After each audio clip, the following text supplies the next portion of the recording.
Tess Duvall trusted the wrong sisters. They took the gold, lit the fire, and left her for dead.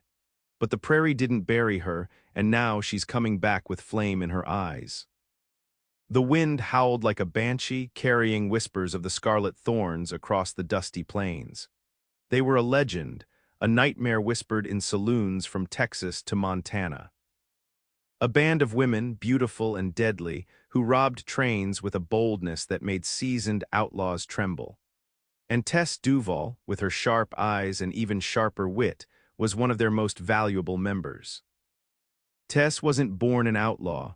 Life had carved that path for her, a path paved with hardship and loss. She found a strange sort of family with the Thorns, a sisterhood forged in gunpowder and stolen gold. They hit hard, they hit fast, and they always got away clean, until they didn't. Their most recent heist, a Union Pacific train carrying a shipment of gold bullion, was their biggest score yet. The plan, orchestrated by Tess, was flawless. They swept in like a crimson storm, overpowering the guards and relieving the train of its precious cargo.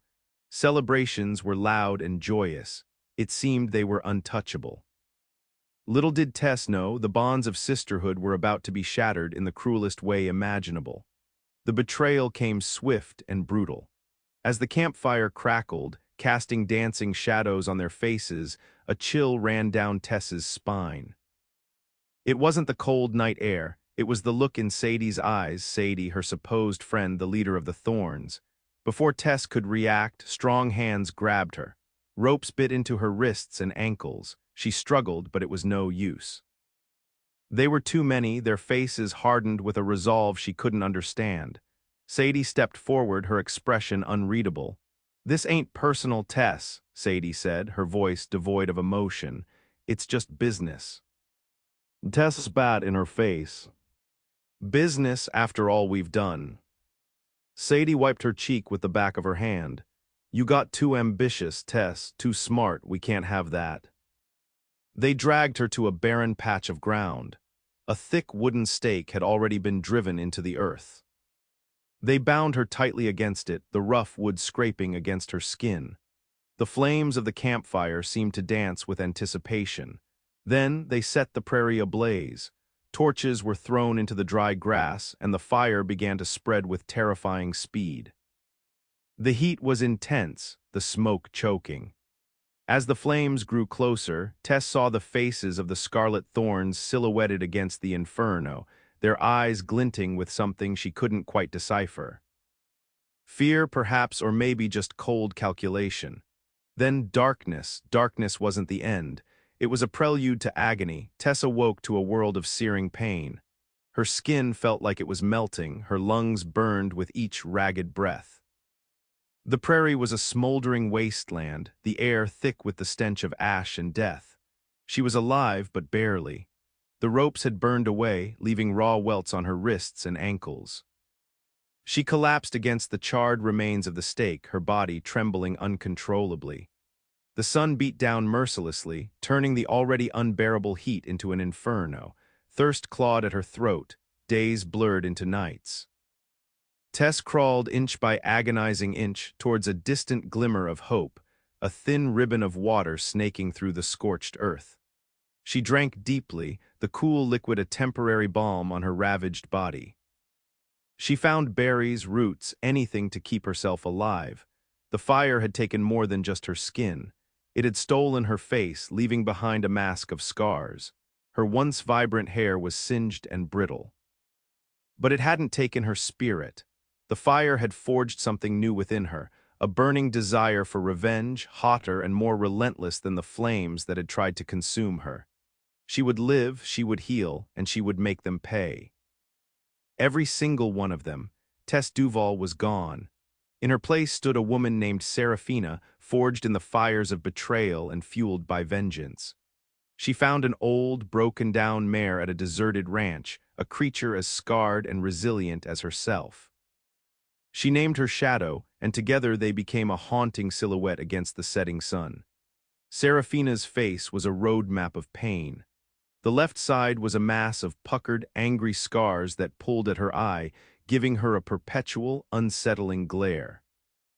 She wore a wide-brimmed hat, pulled low to shield her face from the sun and hide her disfigurement from prying eyes. She traded what little gold she had salvaged from the Thorns' last robbery for a Colt Peacemaker and a Winchester rifle.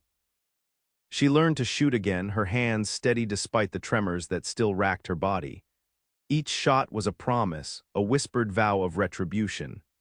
Serafina became a ghost, moving through the shadows, gathering information, tracking the movements of the Scarlet Thorns.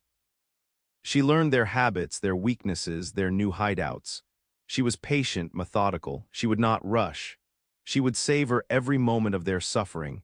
The prairie had tried to kill her, but instead it had given birth to a new kind of predator.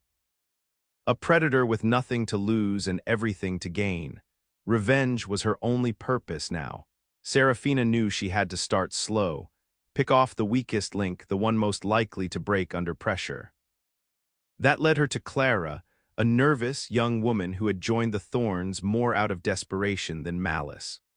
Clara was now working as a barmaid in a dusty saloon in Redemption Gulch, a town known more for its whiskey than its morals. Serafina watched Clara for days, studying her routine. She learned when Clara walked home alone, the route she took, the shadows she favored. Patience was key. One moonless night, Serafina waited in the alley behind the saloon. The air was thick with the smell of stale beer and desperation. Clara emerged, her shoulders slumped, her eyes downcast. Serafina stepped out of the shadows, her face partially obscured by her hat. Clara gasped, her eyes widening in terror. You're supposed to be dead." Serafina's voice was a low, gravelly rasp. "The fire didn't take everything, Clara, just my kindness." Clara began to tremble. "I didn't want to do it, Tess, Serafina, Sadie made us. She said you were getting too big for your britches." Serafina cocked the hammer of her Colt Peacemaker. "Excuses won't save you, Clara, only lied will." Clara's eyes pleaded for mercy, but Serafina saw only the flames reflected in them. The memory of the burning stake, the agonizing pain, washed over her, hardening her resolve. "Please, Serafina," Clara sobbed, tears streaming down her face. "I have a little girl, she needs me." Serafina hesitated for a fraction of a second, the image of a child momentarily piercing her hardened heart. But then she remembered Sadie's cold words, "It's just business."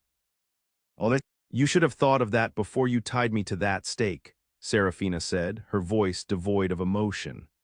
The sound of the gunshot echoed through the alley, shattering the silence of the night. Clara crumpled to the ground, a dark stain blooming on her chest. Serafina stood over her body for a moment, her face unreadable. The first debt was paid. She holstered her Colt, turned, and melted back into the shadows, leaving Clara's body to be discovered by the morning light. Redemption Gulch would have another story to whisper about, another ghost to haunt its dusty streets. Serafina was no longer an outlaw seeking fortune.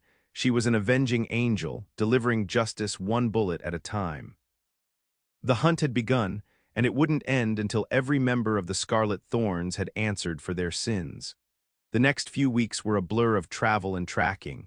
Serafina rode Shadow relentlessly, following the trail of the Scarlet Thorns. She learned that they had split up, each taking a share of the gold and scattering across the territories. This made the hunt more difficult, but it also meant they were more vulnerable. One evening, as the sun dipped below the horizon, painting the sky in hues of orange and purple, Serafina found herself overlooking a small, secluded ranch. According to her sources, this was where Maggie, the Thorns' explosives expert, had holed up. Serafina remembered Maggie as the quiet one, always tinkering with fuses and dynamite, rarely speaking unless spoken to. She also remembered Maggie's quick thinking during a bank robbery in Dodge City, when she'd used a well-placed charge to create a diversion, saving them all from capture. They had shared a smile that day, a silent acknowledgement of their shared bravery. Now, Serafina felt only a cold, hard resolve. She dismounted Shadow, leaving her grazing on the sparse grass, and approached the ranch on foot, her rifle held ready.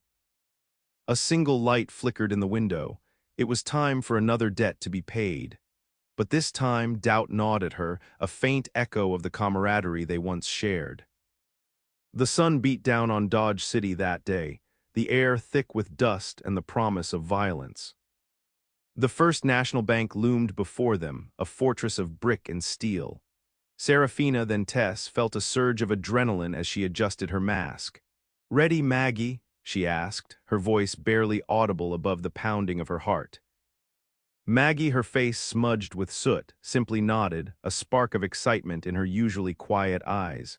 She clutched a satchel filled with homemade explosives. The robbery went sideways quickly. The sheriff and his deputies were waiting for them, a hail of bullets tearing through the air. They were pinned down, their escape route blocked. Panic threatened to engulf them. That's when Maggie acted. With a swift, practiced hand, she placed a charge against the side of the bank and detonated it.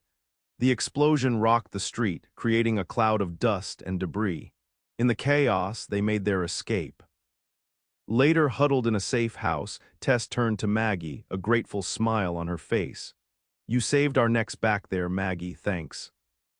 Maggie simply shrugged, a faint blush rising on her cheeks. "Just doing my job, Tess." But her eyes sparkled with pride. Tess clapped her on the shoulder. "You're more than just an explosives expert, Maggie. You're a damn hero." The memory faded, leaving Serafina standing in the twilight, her rifle heavy in her hands. Hero or traitor, the line blurred, making her question everything. Serafina took a deep breath and pushed open the door to the ranch house. Maggie was sitting at a table, tinkering with a small device, her brow furrowed in concentration. She looked up startled, her eyes widening as she recognized Serafina. "Tess, but how?" she stammered, dropping the device onto the table.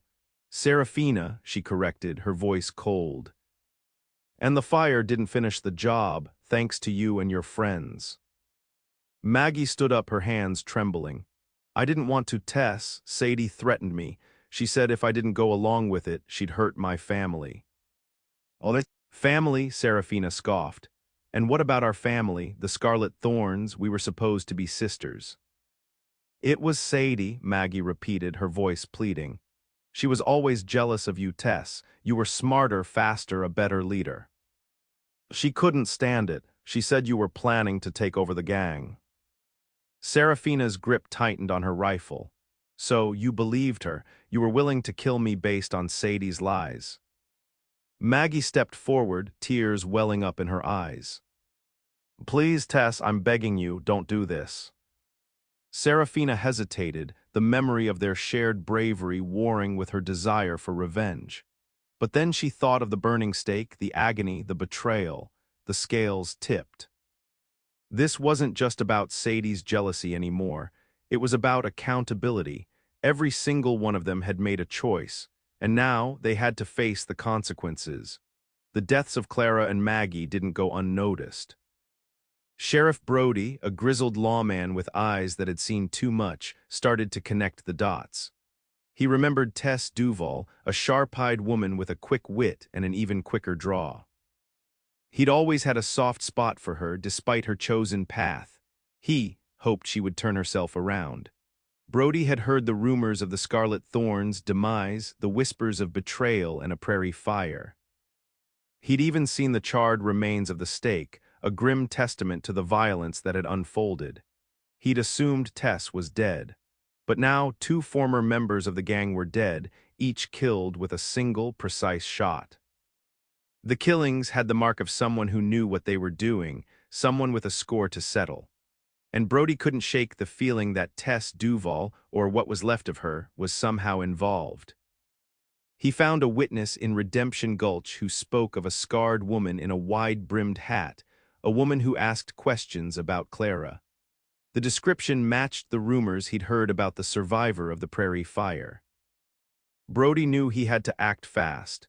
If Tess was alive and seeking revenge, there was no telling how many more would die before she was finished. And as much as he understood her motives, he couldn't let her continue down this path. He had to stop her before she lost herself completely. He knew where Sadie was hiding out, and he knew that's where Tess would go next. Serafina arrived at the abandoned mining town where Sadie was rumored to be hiding. The wind whistled through the empty buildings, carrying whispers of lost fortunes and broken dreams. It was a fitting place for a final reckoning. She found Sadie in the old saloon, sitting at a table with a deck of cards and a bottle of whiskey. Sadie looked up, her eyes widening in shock as she saw Serafina standing in the doorway. "Tess," she whispered, her voice barely audible. "Serafina," she corrected, her hand resting on the butt of her Colt.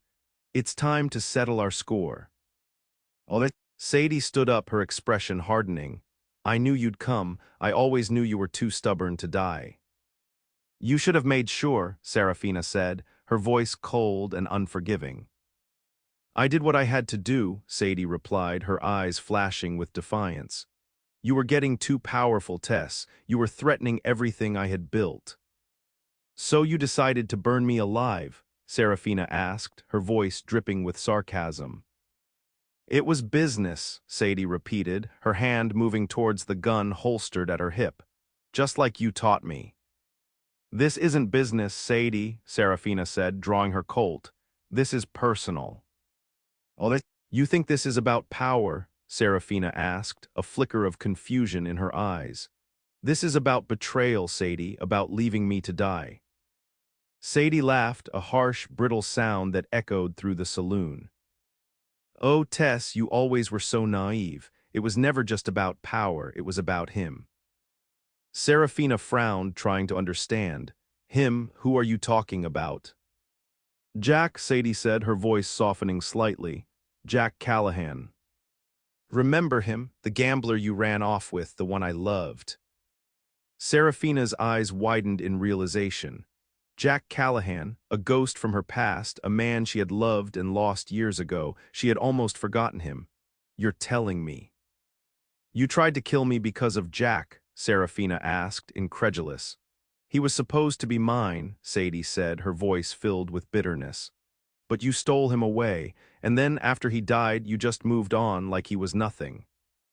"I never forgave you for that, Tess. Never." "That was years ago, Sadie," Serafina protested. "We were kids." "The heart remembers, Tess," Sadie said, her eyes hardening again. "And mine remembers the pain you caused me. So yes, this is about Jack. This is about revenge, my revenge." The revelation hung in the air, a bitter truth that twisted the already tangled web of their relationship. The fire hadn't just been about power or ambition. It had been fueled by a long-simmering jealousy and a broken heart. The air crackled with tension. Both women stood frozen, their hands gripping their guns, their eyes locked in a deadly dance. The silence stretched, broken only by the creaking of the old saloon and the howling wind outside. Suddenly, Sadie lunged forward, firing her Colt. Serafina reacted instantly, diving for cover behind an overturned table. Bullets ripped through the air, splintering wood and shattering glass. The saloon transformed into a chaotic battlefield. Serafina returned fire, her shots precise and deadly. She had trained for this moment, honing her skills until she was a force to be reckoned with. She moved with a speed and agility that belied her scarred body, using the debris of the saloon as cover. Sadie was a formidable opponent, a seasoned outlaw with years of experience. She was fast and accurate, her shots narrowly missing Serafina. But Serafina was driven by a burning desire for revenge, a relentless fury that gave her an edge. The gunfight raged on, the sound of gunfire echoing through the abandoned town. Finally, Serafina saw her opportunity. Sadie emerged from behind a support beam, her gun momentarily empty. Serafina took aim and fired. The bullet struck Sadie in the chest. She gasped, her eyes widening in surprise and pain. She stumbled backwards, clutching at the wound. Then she collapsed to the floor, her gun falling from her limp hand. The saloon fell silent. The showdown was over. Serafina stood over Sadie's body, the Colt still smoking in her hand. The adrenaline slowly began to fade, leaving her feeling empty and hollow. She had achieved her revenge. She had avenged her betrayal. But the peace she had craved remained elusive. The faces of Clara and Maggie flashed through her mind, their pleas for mercy echoing in her ears. Had she become the monster they thought she was? Had she allowed the fire to consume not just her skin, but her soul as well? She looked down at her hands, stained with blood, and saw not the hands of an avenger, but the hands of a killer. The weight of her actions pressed down on her, crushing her spirit. A sound behind her made her whirl around, her gun raised. Sheriff Brody stood in the doorway, his face grim. He had arrived too late to stop the bloodshed. "It's over, Tess," he said, his voice weary. "It's time to come home." Serafina lowered her gun, her gaze fixed on Sadie's lifeless body. Home? What home was left for her? She was a ghost, haunted by the ghosts of her past. "There's nothing left for me here, Brody," she said, her voice barely a whisper. "There's always a chance for redemption, Tess," Brody said, stepping closer. "Don't let the fire win." But Serafina knew that the fire had already won. It had consumed her, transforming her into something she no longer recognized. She was forever scarred, inside and out. The revenge she had sought had come at a terrible cost, the loss of her humanity. Serafina turned away from Brody, her shoulders slumped with defeat. She walked out of the saloon into the fading light of the setting sun. Shadow stood patiently waiting, her head bowed as if sensing her rider's sorrow. Without a word, Serafina mounted Shadow and turned her towards the horizon. The sun dipped below the mountains, casting long, dark shadows across the land. She rode slowly, her gaze fixed on the endless expanse before her. Where was she going? She didn't know. What would she do? She had no idea. All she knew was that she couldn't stay here. She had to keep moving, keep running, keep searching for something, anything, to fill the void inside her. Perhaps one day she would find peace. Perhaps one day she would be able to forgive herself for the things she had done. But for now, all she could do was ride. The wind whipped through her hair, carrying whispers of the past, of the fire, of the betrayal, of the revenge. But it also carried whispers of hope, of a new beginning, of a chance to rebuild her life. Serafina urged Shadow forward, her silhouette a lone figure against the fiery sky. The future was uncertain, the road ahead long and arduous. But she would face it one step at a time, forever changed by the experiences that had shaped her into the woman she had become. She was no longer Tess Duvall, nor was she truly Serafina. She was something else entirely, a survivor, a warrior, a ghost riding into the sunset, forever haunted, forever free.